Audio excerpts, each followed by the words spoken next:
indulattal léptem be a játékok birodalmába, de jó lesz a gyerekekkel, csupa mókakacagás, büszkén nézett rám a mama, a gyermekem óvodás.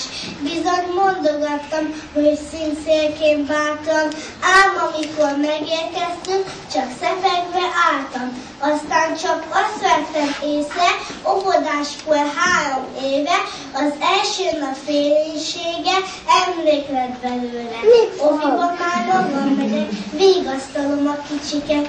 Ide figyelj, kiskuma, remek hely az óvoda.